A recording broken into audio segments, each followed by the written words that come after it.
제9장.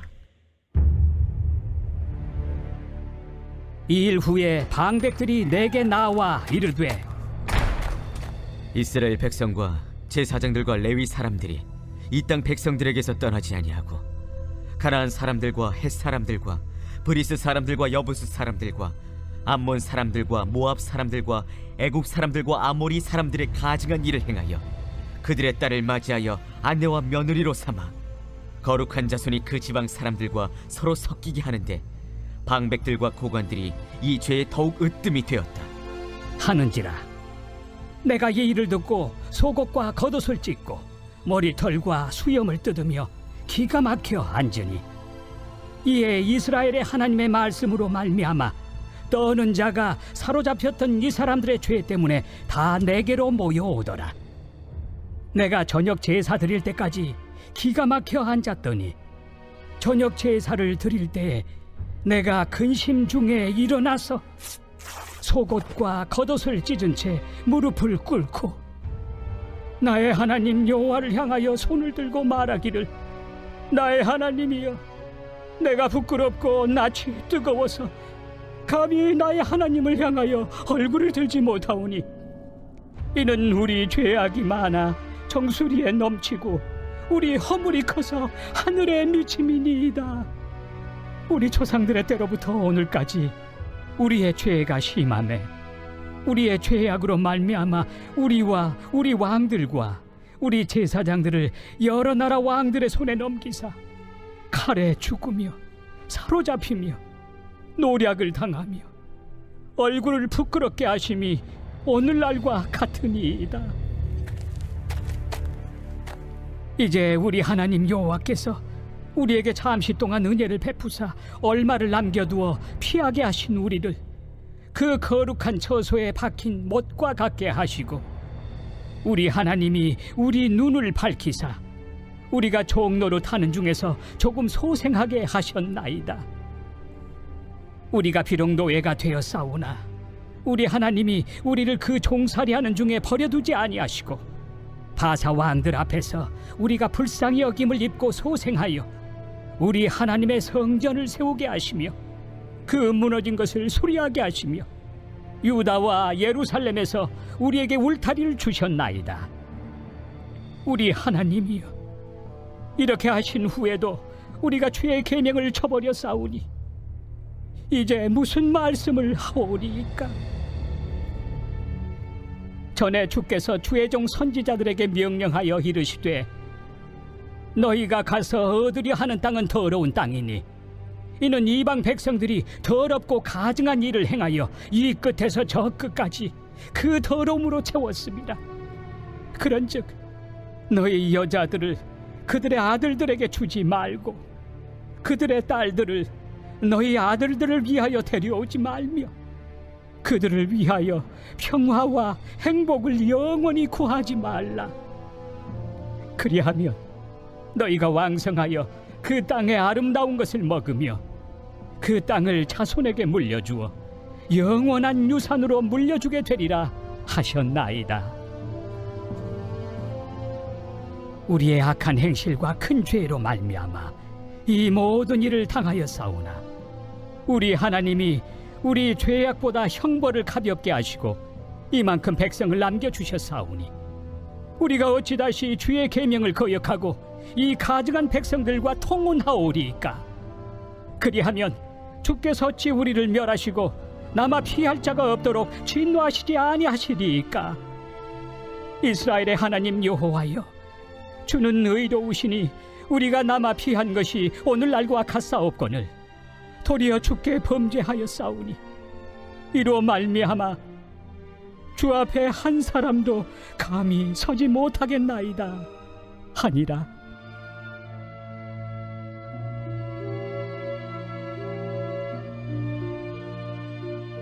아멘. 할렐루야. 아멘. 아멘. 오늘도 이 자리에 오신 우리 성도님들을 주님의 이름으로 축복합니다. 또 한 주가 시작이 되었는데 한 주 하루하루 모든 삶 속에 주님과 동행함으로 또 평안하시고 강건하시고 승리하시기를 다시 한번 주님의 이름으로 축복합니다. 아멘. 우리 에스라와 1700여 명의 사람들이 고국으로 돌아가기로 결단하였죠.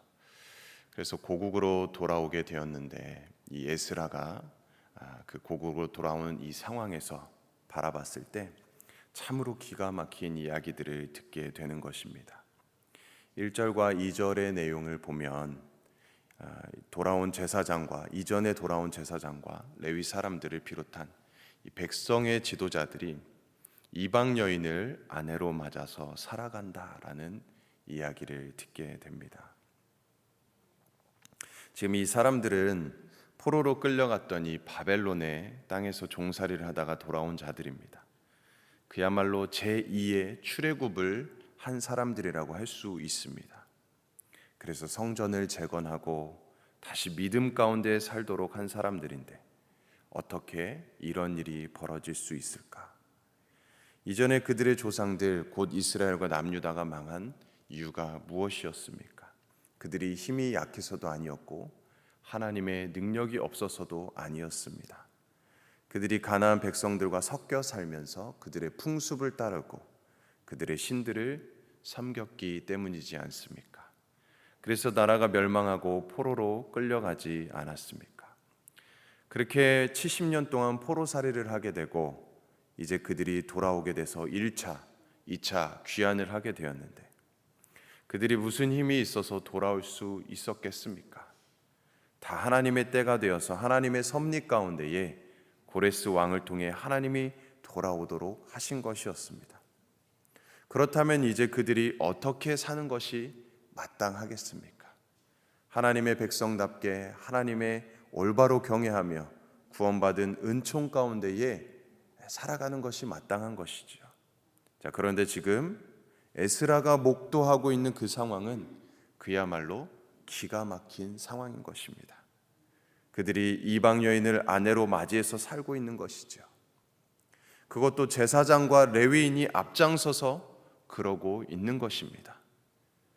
이 결혼이라는 것이 단지 남녀의 만남으로 끝나는 것이지 아니지 않습니까? 결혼은 두 가정이 만나는 것이고 또 살아온 과정에서 형성한 문화가 만나는 것이고 무엇보다도 종교와 종교가 만나는 것입니다. 왜 하나님께서 이방의 딸들과 아들들을 데려오지 못하게 하였습니까? 가나안 족속을 비롯한 이방인들은 뿌리 깊게 우상을 숭배하고 있기 때문입니다. 하나님이 가장 싫어하는 것, 가장 가증스럽게 여기는 것, 우상 숭배하는 것. 근데 이 가나안 족속을 비롯한 이방인들이 그 우상에 뿌리 깊게 젖어 있었다라는 것이죠. 신명기 말씀에도 보면 이방 여인과 결혼을 금하고 있지요. 솔로몬이 왜 망했습니까? 솔로몬이 왜 망했나요? 솔로몬의 성전 건축을 하고 기도를 드릴 때에 얼마나 감동적인 기도를 드렸습니까? 하나님께서 솔로몬의 기도를 들으시고 그 마음이 흡족하셔서 그에게 지혜는 물론이거니와 부귀와 영화까지 누리게 하셨습니다. 그런데 그의 삶의 끝이 좋지 않았지요. 그로 말미암아 이스라엘은 영적으로 풍비박산이 났습니다. 그 아들 르호보암 때에 이르러서 남과 북이 갈라지고 말았습니다. 이게 다 무엇 때문에 그랬습니까? 결국 솔로몬의 결혼 때문에 그렇지 않았습니까? 그렇게 1000명의 처첩을 거느리고 그 여인들을 위해서 우상 신전을 하나씩 다 세워주고 이스라엘이 혼탁해지고 만 것입니다. 그래서 분명히 성경은 그 땅의 딸들을 데려오지 말라고 경고한 것이었습니다. 그렇게 결혼을 금지한 분명한 이유를 우리는 알아야 하는 것이죠. 단지 이방 여인이기 때문에 그런 것이 아닙니다. 이방 여인 가운데에 하나님을 경외하는 신앙으로 돌아온 여인들은 오히려 하나님께서 은혜를 주십니다. 모압 여인 룻이 그랬고 여리고의 기생 라합이 그랬습니다. 이 여인들은 다윗의 족보에 기록되었고 예수님의 족보에 기록되었을 정도로 은혜를 입었지요. 오히려 이스라엘 여인들은 기록되지 않았는데 이방 여인들의 이름은 족보에 기록되었습니다. 자, 그렇게 이방 여인이라 할지라도 하나님을 경외하는 여인들은 인정해주고 오히려 높여주는 것을 우리가 볼 수 있습니다. 그렇지만 대부분의 경우에는 이 이방 여인들은 뼛속까지 우상에 젖어 있다라는 것이죠. 특별히 오늘날도 보면 남자가 안 믿는 경우는 아내를 쫓아서 신앙생활하다가 교회 생활하다가 주님을 만나고 구원받는 그런 역사를 많이 보게 됩니다. 그런데 안 믿는 아내를 맞이하면 신앙이 있던 남편도 오히려 신앙생활을 하지 않고 이 믿음이 변질되어 버리는 그런 경우를 많이 보게 됩니다. 꼭 그런 경우는 아니지만 대체로 그런 경우를 보게 됩니다. 남편이 가정의 영적 흐름을 좌우하는 것 같지만 사실은 여인들이 더 주도하는 경우가 많습니다.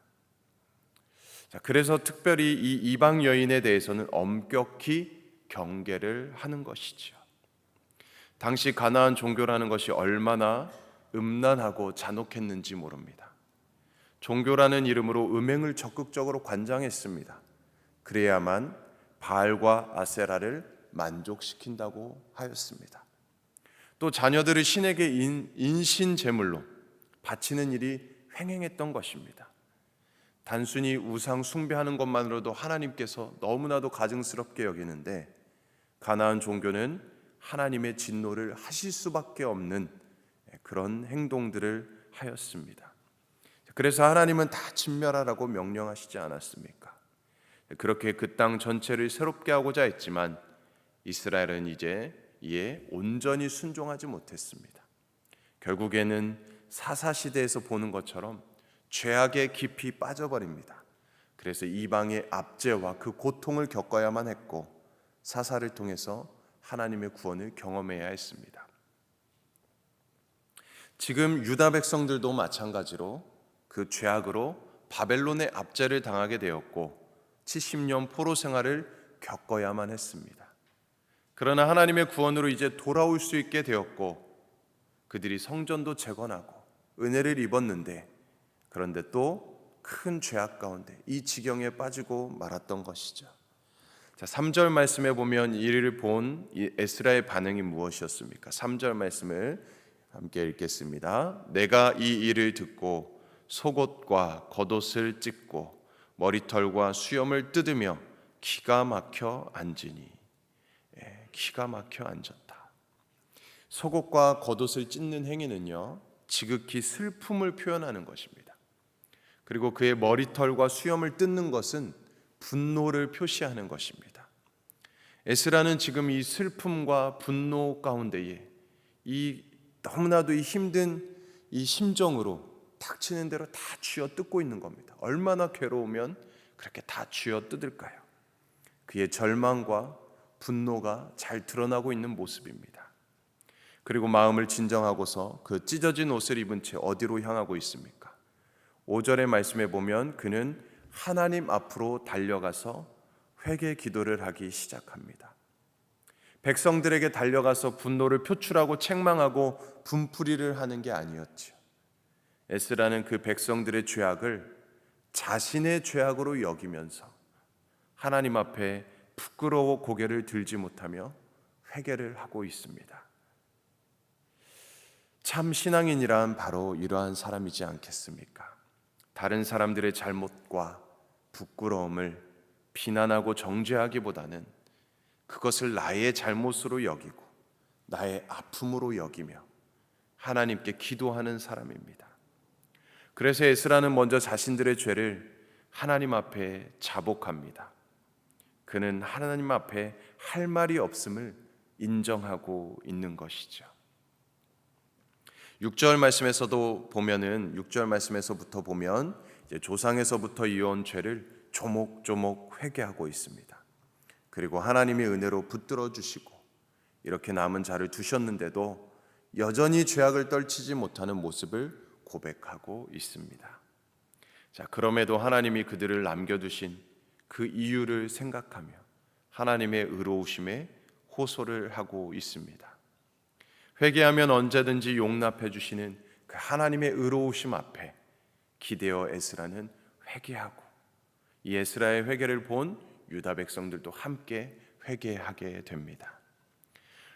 오늘 이 시대를 살아가는 교회와 성도들이 해야 할 일이 바로 이러한 에스라와 같은 역할이지 않을까요?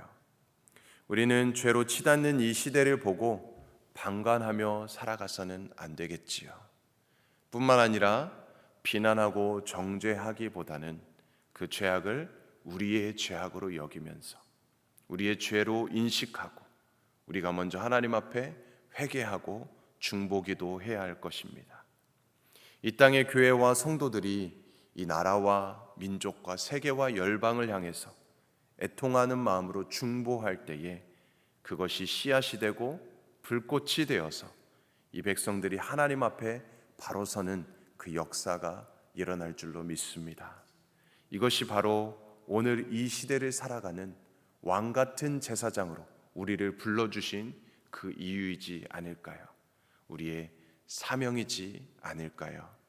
그러므로 바라기는 이 제사장의 사명을 우리가 잘 감당하셔서 오늘 내 주위의 사람들, 이 사회, 이 나라와 민족의 죄를 회개하고 중보하며 그들을 살리는 귀한 사명을 잘 감당하시는 저와 여러분들의 삶이 되기를 주님의 이름으로 간절히 축원드립니다. 아멘. 함께 기도합니다. 하나님 아버지, 오늘 우리가 주님을 의지하고 주님을 바라보고 주님을 잘 믿는다고 해도 내일 우리의 모습이 어떻게 변질될지 모르고 어떻게 죄악에 물들게 될지 모르는 연약한 자들입니다. 오늘도 주님의 은혜 없이는 우리가 한순간도 살아갈 수 없음을 고백합니다. 그 은혜를 기억하고 잊지 않기 위해서 오늘도 우리가 말씀의 자리, 기도의 자리, 예배의 자리로 나오게 하심에 감사를 드립니다. 우리가 이 예배 시간뿐만 아니라 우리의 삶의 자리에서도 늘 하나님의 말씀과 기도로 근신하여 깨어있게 하시고 사단의 공격으로부터 우리를 지켜주시고 그 모든 공격을 맞서 이길 수 있는, 승리할 수 있는 힘과 능력과 지혜를 덧입혀 주시옵소서. 오늘도 우리를 구원해 주신 그 은혜와 사랑 앞에 우리가 하나님께 올려드릴 것은 감사와 찬송과 영광뿐임을 기억합니다. 우리의 삶을 통해 하나님의 영광 나타나게 하시고 하나님께서 기뻐하시는 삶, 오늘도 우리가 살아갈 수 있도록 은혜 베풀어 주시옵소서. 주님과 깊은 교제 가운데 주님의 뜻과 섭리를 잘 분별하여 살아가게 하여 주시옵소서. 감사드리며 모든 말씀 예수 그리스도의 이름으로 간절히 기도드리옵나이다. 아멘.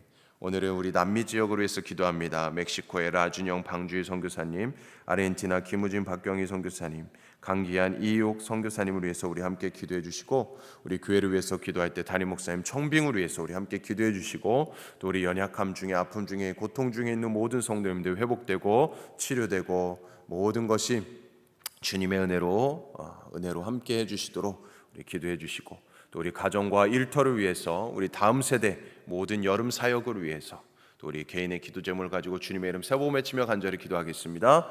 주여.